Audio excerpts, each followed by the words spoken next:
Hey, good morning, everybody. Coach Rob here. Happy Friday. And what I'm looking to see here is some hints about maybe 4 keys that we can focus on to have effective weight loss and maybe the right kind of weight loss after we pass the ripe old age of 35, which we know is getting up there in age, right? So these top 4 keys, what we're looking at, whether you're really hitting your mid 30s or you've been navigating this terrain for a decade or more like me, I think understanding that managing your weight when you pass these 20-year-olds and you get into the mid 30s, late 30s, 40s, 50s, we're looking at our body reacting differently to age. We're looking at maintaining muscle mass is so much more important in training for strength, and we're going to talk to that in a second. So understanding metabolic change. So I'm not going to get into the science of it, but I think it's important that we understand that the way our body starts to work as we age is a little bit different after age 35.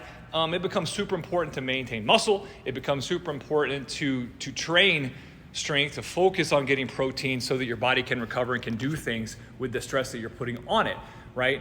And you can counteract some changes by adjusting your diet to include things like the more lean protein, and integrating strength into it is a big deal, right, to your routine, which will help maintain muscle mass. Once we start to pass this age of 35, it sort of behooves us to basically become as strong as we possibly can, right?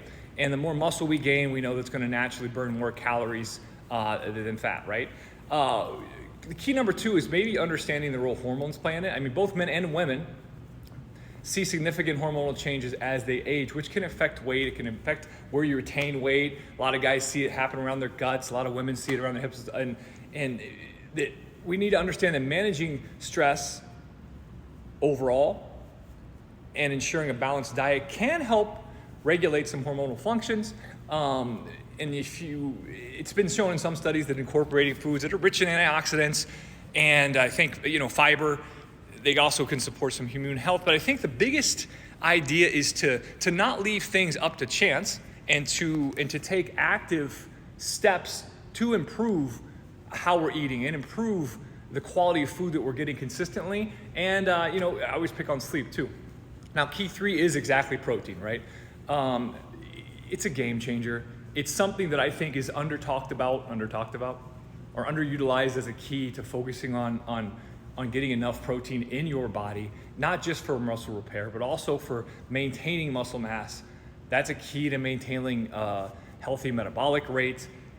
If you could aim ideally to include a source of quality protein in every single meal you have. If you're eating 4 times a day, get 4 servings of protein. If you're eating 6 times a day, etc. And then maybe even consider a supplement if you're having trouble hitting the numbers that you want to look towards. I generally recommend 1 gram of protein per pound of ideal body weight, and maybe even more if you're trying to lose a ton, depending on your body fat percentage. These are all things that we have to kind of personalize towards the individual. It's just a general guideline. But if you find it challenging to meet your protein needs through just eating, you can find a supplement. So there's plenty of quality ones out there. And then key number 4, and this is pretty much with attaining any goal or getting good at anything, is that you need to find consistency over intensity. Sometimes when we start programs, be it diet programs, be it exercise programs, we kind of come really hard and strong at it in the beginning and go all out and sort of have this all or nothing mentality, like I need to get it all done right now. And I think it's a key to understand that if we're in our 30s, if we're in our 40s, if we're in our 50s, we still have a lot of life left to live, and we got a lot of time that we can incorporate consistently moving well, consistently putting good food in our body, consistently getting some sleep, right? And this consistency over time is going to do way better for you than knocking this shit out of a workout, 6 weeks starting every January and then falling off because you've taken on too much, right? So rather than pushing for this high intensity start and going crazy, that it could be hard on your body, it could be stressful at first, you can focus on being consistently active. Incorporating moderate exercises, especially if you're a beginner at first, and then ramping up over time, can be more sustainable, and it's just as effective long term as long as we're combining it with a strength training sessions a few times a week, right? So conclusion, let me see. Losing weight anytime, but then especially after 35, is about understanding and adapting to your body's changes. It's not about quick fixes, it never has been, but it's more accurately about kind of building sustainable habits that support your body's needs.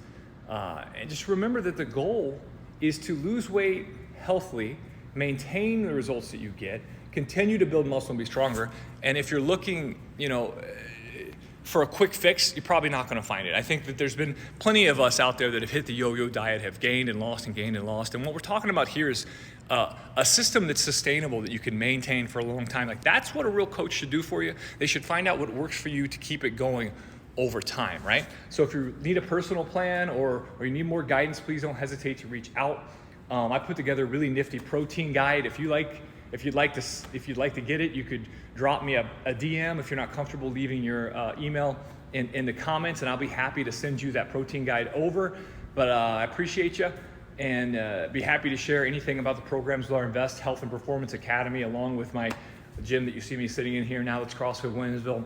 Thanks for tuning in, and I'd like us to continue to try to make health our top priority, but doing it at one step at a time, guys. Have a great Friday.